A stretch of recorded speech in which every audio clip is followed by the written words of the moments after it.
លឹងក្រេពេតភាគ2ការវិលត្រឡប់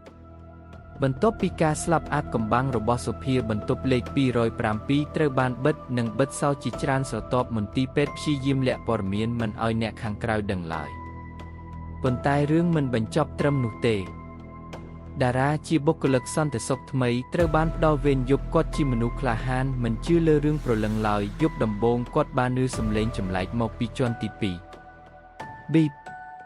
ប៊ីបប៊ីបសំឡេងដូចម៉ាស៊ីនវាស់បេះដូងតែបន្ទប់207ត្រូវបានបិទដោយចង់ដឹងការពិតតារាឡើងទៅពិនិត្យនៅចំហៀងទ្វារគាត់ឃើញភ្លើងខាងក្នុងភ្លឺដូចមានអ្នកប្រើប្រាស់គាត់ដកសោបើក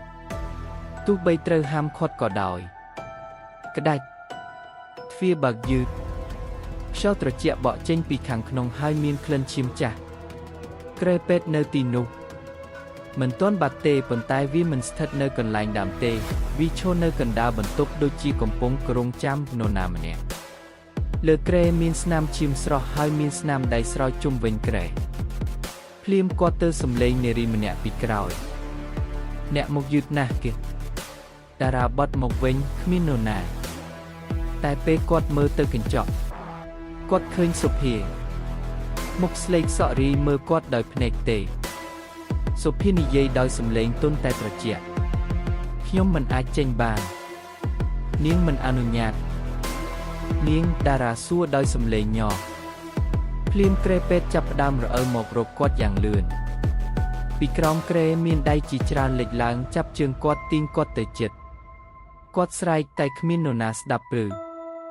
ក្នុងភាពភ័យខ្លាចគាត់ឃើញនារីម្នាក់ឡើងពីលើក្រែមុខពេញដោយឈាមដូចដែលសុភាធ្លាប់ឃើញ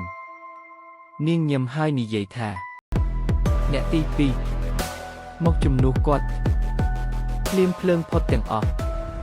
ព្រឹកថ្ងៃបន្ទាប់មន្ទីរពេទ្យរកឃើញថាតារាបាត់ខ្លួនក្នុងបន្ទប់207ទ្វារត្រូវបានបិទវិញដូចមិនធ្លាប់បើកតែបើស្ដាប់ឲ្យល្អមានសំឡេងមនុស្ស2នាក់និយាយខ្សឹបនៅខាងក្នុងជួយខ្ញុំផងអ្នកបន្ទាប់កំពុងមក